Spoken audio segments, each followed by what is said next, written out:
આપ જોઈ રહ્યા છો ઝી 24 કલાક. હું છું આપની સાથે મિહિર રાવલ. જોઈએ ફટાફટ ખબરો. આજે પુષ્ય નક્ષત્રનો યોગ. પુષ્ય નક્ષત્ર પર સોના ચાંદીની ખરીદી કરવી શુભ મનાય છે. રવિવારે સવારે 8:45 કલાક સુધી પુષ્ય નક્ષત્રનો યોગ રહેશે. પુષ્ય નક્ષત્ર અને ધનતેરસમાં સોના ચાંદીનું વેચાણ વધશે.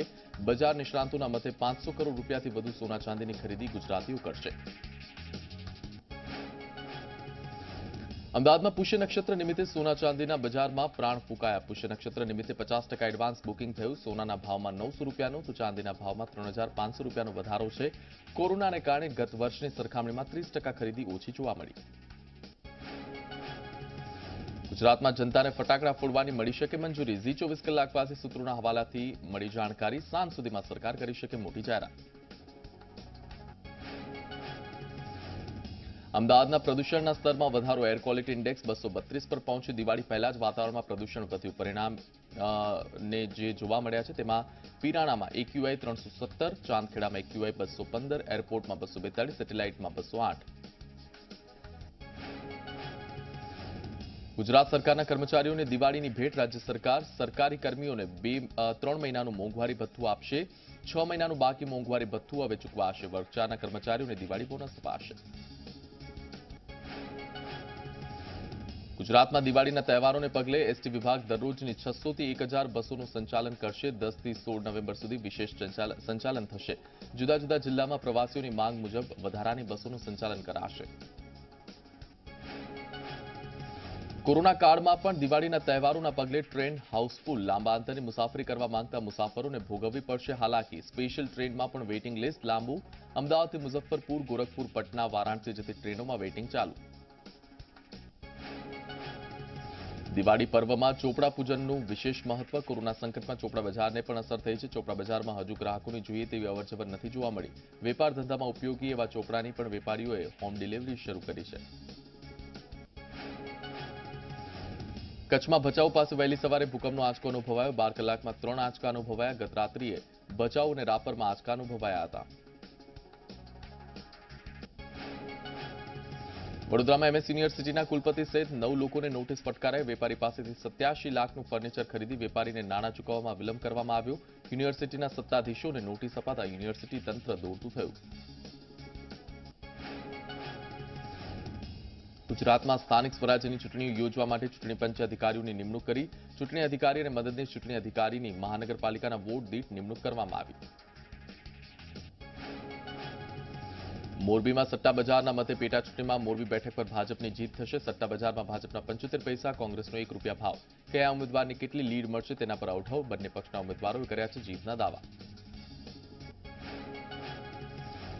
ખેડાના ડાકોર નગરપાલિકામાં વહીવટદાર નીમવા મામલે હાઈકોર્ટે વચગાળાનો હુકમ કર્યો. કોઈ નાણાકીય વહીવટ નહીં કરવાના હુકમ સાથે હાલના પ્રમુખને હોદ્દા પર યથાવત રખાશે. 2 સપ્ટેમ્બરે યોજાઈ હતી પ્રમુખ ઉપપ્રમુખની ચૂંટણી. વોટ્સએપ પરથી હવે રૂપિયા ટ્રાન્સફર કરી શકાશે. નેશનલ પેમેન્ટ કોર્પોરેશન ઓફ ઇન્ડિયાએ વોટ્સએપને UPI based payment system launch કરવાની મંજૂરી આપી. યુઝર્સને આ સેવા માટે કોઈપણ જાતનો ચાર્જ લાગશે નહીં. પેમેન્ટ ઓપ્શનમાં બેંક સિલેક્ટ કરી તેને એક્ટિવેટ કરી શકાશે. સંઘ લોક સેવા આયોગે સિવિલ સેવા મુખ્ય પરીક્ષાનું ટાઈમ ટેબલ જાહેર કર્યું. યુપીએસસીની પરીક્ષાનું વિસ્તૃત શેડ્યુલ અધિકારિક વેબસાઇટ પર જાહેર કરાયું. મુખ્ય પરીક્ષાનું આયોજન 8 થી 17 જાન્યુઆરી 2021 વચ્ચે થશે. પરીક્ષાના ઉમેદવાર વેબસાઇટ પર ટાઈમ ટેબલ જોઈ શકશે.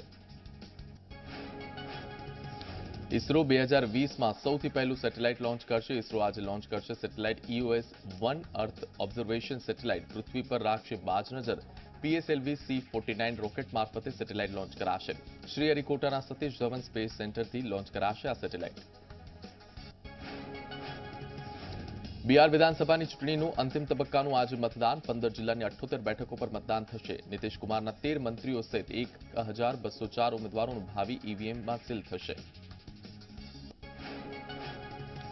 બિહાર વિધાનસભાની ચૂંટણીમાં ત્રીજા તબક્કાનું મતદાન ચાલી રહ્યું છે. પ્રધાનમંત્રી નરેન્દ્ર મોદીએ ટ્વીટ કરી અપીલ કરી છે વધુમાં વધુ સંખ્યામાં લોકો આ લોકતંત્રના પાવન પર્વમાં ભાગીદાર બને અને મતદાનનો નવો રેકોર્ડ સ્થાપિત કરે. ગૃહમંત્રી અમિત શાહનો 2 દિવસનો પશ્ચિમ બંગાળનો પ્રવાસ પૂર્ણ. અમિત શાહે દાવો સાથે કહ્યું આ વખતે પશ્ચિમ બંગાળમાં બીજેપીની સરકાર બનશે. સાથે દેશમાં વિપક્ષના વિરોધ વચ્ચે કહ્યું દેશમાં CAA લાગુ થઈને જ રહેશે. જમ્મુ કાશ્મીરમાં પાકિસ્તાને કર્યું સીઝફાયરનું ઉલ્લંઘન. પૂંછ સેક્ટરના મનકોટ વિસ્તારમાં પાકિસ્તાને સીઝફાયર કર્યું. સેનાના જવાનોએ પાકિસ્તાનને આપ્યો જડબાતોડ જવાબ. જમ્મુ કાશ્મીરના પહેલગામમાં વહેલી સવારે 4:30 વાગે ભૂકંપનો આંચકો અનુભવાયો. રિક્ટર સ્કેલ પર ભૂકંપની તીવ્રતા 4.1ની નોંધાઈ. ભૂકંપને કારણે કોઈ જાનહાનિ કે નુકસાન થયાના સમાચાર નથી. જમ્મુ કાશ્મીરના પંપોરમાં એન્કાઉન્ટર દરમિયાન એક આતંકવાદીએ આત્મસમર્પણ કર્યું. સેનાના જવાનોએ તેને આત્મસમર્પણનો મોકો આપી તેને કેમ્પમાં પૂછપરછ કરી. ઝડપાયેલા શખ્સે કહ્યું, આતંકવાદ ખોટા સપના દેખાડે છે, જેનું સત્ય આતંકવાદમાં સામેલ થયા બાદ સામે આવે છે.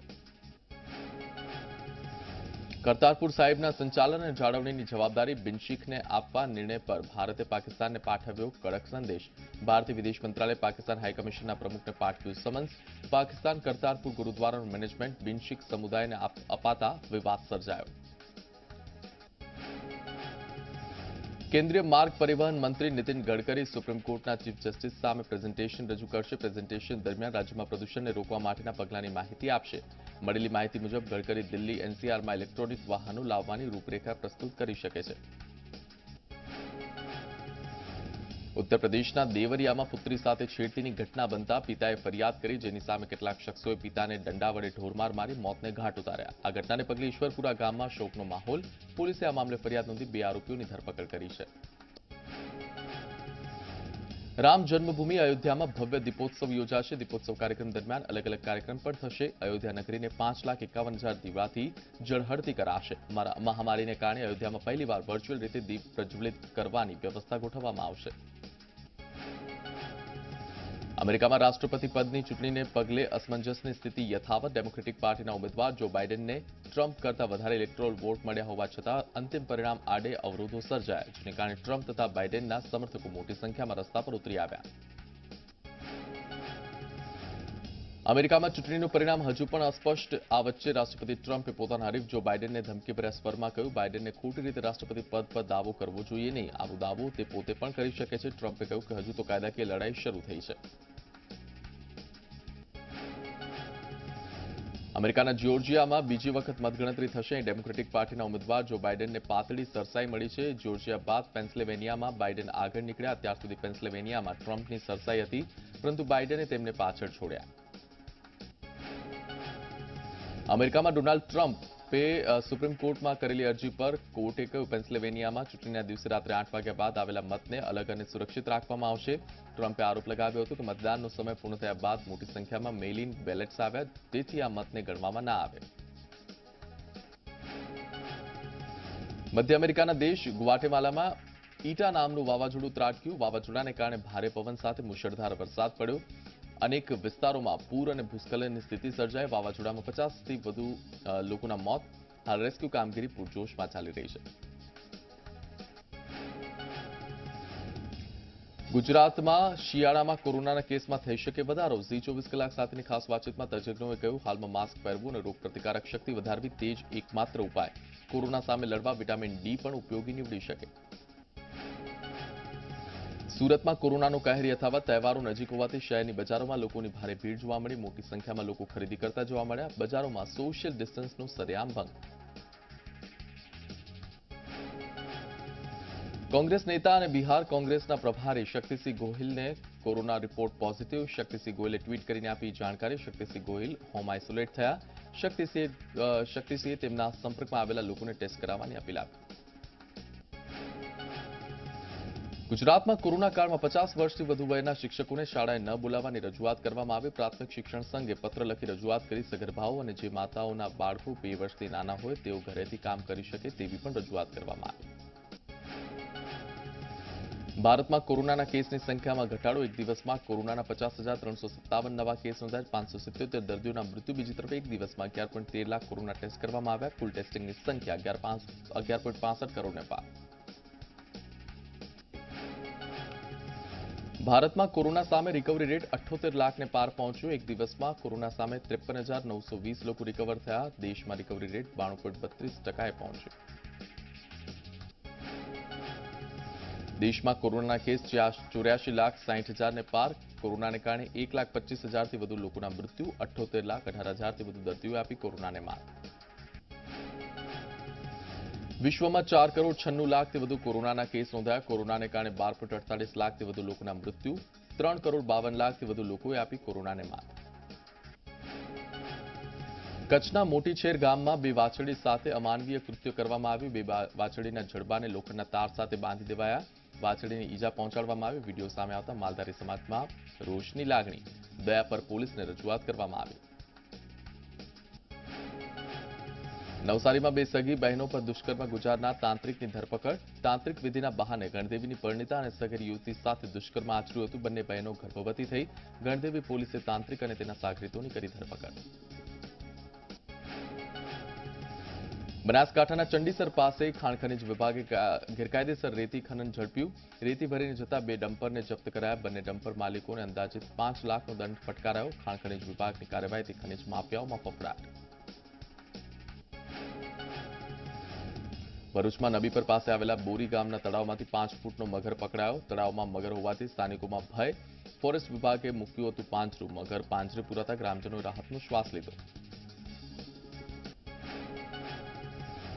રોયલ ચેલેન્જર્સ બેંગ્લોર સામે સનરાઇઝર્સ હૈદરાબાદે 6 વિકેટે જીત મેળવી. વિરાટ કોહલીએ મેચમાં માત્ર 6 રન પર આઉટ. બેંગ્લોરની ટીમના 131 રનના સ્કોરને હૈદરાબાદની ટીમે આસાનીથી ચેઝ કર્યો, જેમાંથી બેંગ્લોર પ્લેઓફમાંથી બહાર થયું. બોલિવૂડ અભિનેતા મિલિંદ સોમન ગોવા બીચ પર નગ્ન હાલતમાં દોડતા જોવા મળ્યા. પોતાના ન્યૂડ ફોટાને સોશિયલ મીડિયા એકાઉન્ટમાં શેર કર્યા, જેને પગલે તેમની સામે ફરિયાદ દાખલ થઈ. પોલીસે તેમને ધારા 294 હેઠળ કેસ દાખલ કર્યો.